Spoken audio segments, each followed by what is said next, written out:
In this video, we will cover how endpoint security can protect Android mobile devices. We will go over the requirements, which protections are available for Android, how to deploy the mobile app, and how to configure and use the protections in WatchGuard Cloud. Let's get started. In terms of licensing, you must have WatchGuard EPP, EPDR, or Advanced EPDR to protect Android devices. For the Android device to be protected, it must be running Android version 6 or higher, and you must have device administrator permissions to enable the app to function properly. Android mobile security can be installed into both Android phones and tablets. The features for mobile security are a little different between Android and iOS. Android supports antivirus protections, which scan the installed apps on the device against known signatures and use WatchGuard's collective intelligence. Android also supports many anti theft protections, including geolocating the device, snapping a picture of a thief in case the device was stolen, as well as remote management, enabling you to display an alarm and remotely lock or even wipe the device. Android also supports network access enforcement, which means the Android mobile security app can talk to WatchGuard fireboxes and access points to confirm the Android device is a protected client when connecting to the VPN or Wi Fi. Finally, Android supports hardware and software inventories so you can easily see the hardware in the device and what apps have been installed. For comparison, you can see the features supported by iOS here. For more information about how these work, check out the other video in this course. Now, let's take a look at how to get started using Android mobile security. Here I am in WatchGuard Cloud. I have already navigated to Monitor at the top, then Endpoints, and selected the Computers list. From here, I can select Add Computers and choose Android from the list. At the top, I need to choose which group I want to add the device to in my account. Then I need to send some information to the device to enroll it into my account. I can either scan the QR code displayed here using the mobile security app, or I can send a link via email to enroll the app. I'll go ahead and send the email to the device. Now, let's head over to the Android device. The most straightforward option to get the app is to open the Google Play Store, search for WatchGuard Mobile Security, and install it.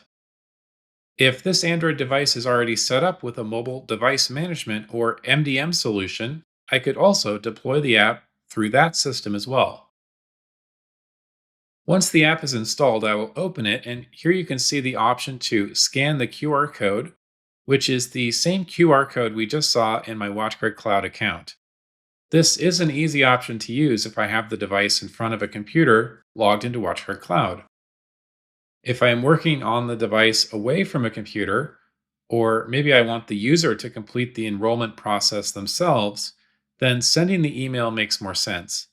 In the email, I will find a link that, when selected, will direct the user to download the app, then open the app and register it to my account. I just need to add a name for this device to continue. Once the device is enrolled in my account, I also need to accept permissions to enable the app to fully function.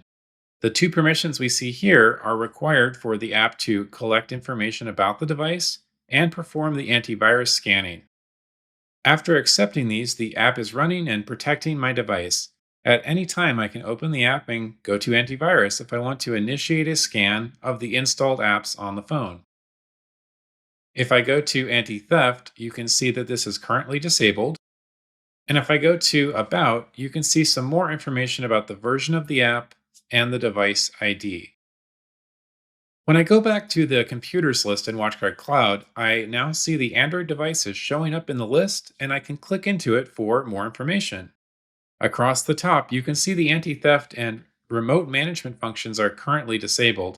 So let's go ahead and turn those on. I will go to the settings at the top and select the mobile devices category. You can see there are two tabs here for Android and iOS devices, so make sure you select the right one.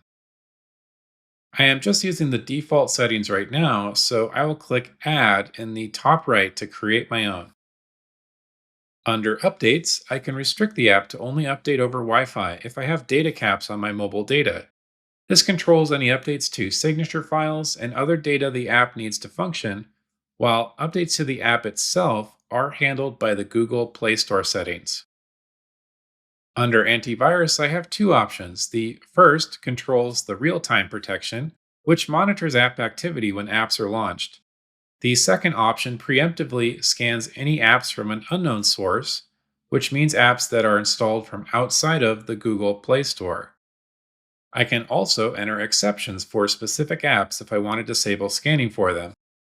I recommend using the default settings here. Under Anti-Theft, I can turn on the anti-theft protection, which enables geolocation, snap the thief, and all of the remote management actions.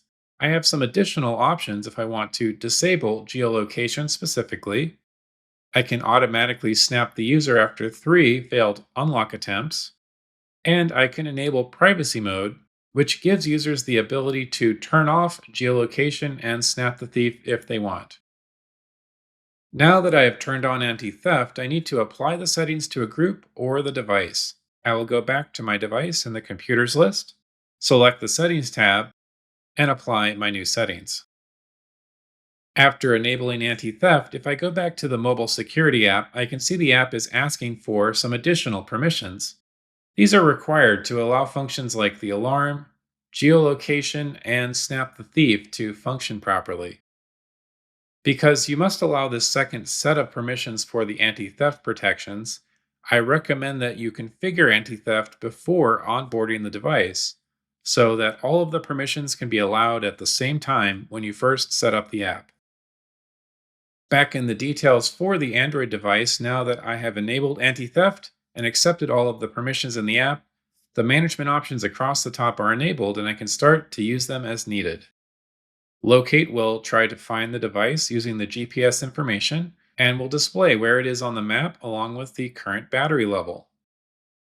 Snap the Thief will let me take a picture either immediately or when the screen is being used and send it to an email address I specify. Remote Alarm will sound an alarm on the device and display a message for the user to see. After I enter a message, you can see what that looks like here on the device. Lock will lock the device. If the user has already set a lock code, then it will simply lock the screen using their code. If the user has not set a lock code, like in this example, then you may be prompted to enter a code that the user will need to input. But this depends on the version of Android that the device is running. After locking the device, I can see the device is on the lock screen and I need to enter the code to unlock it. Finally, Wipe will reset the Android device to factory defaults, wiping any data on it. This is a method of last resort, and you will lose access to the device, but it can be helpful to have if you know the device is lost and you are unable to recover it. Looking at the other information available here, the Details tab shows me the risk level of the device, information about the device, the status of the protections, and when it last checked in.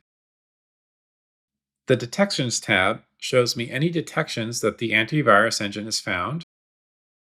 The Hardware tab enables me to get more information about the CPU, available memory, and available storage on the device. The Software tab shows me all of the installed apps on the device. And the Settings tab shows me the current settings applied to the device and where they are coming from.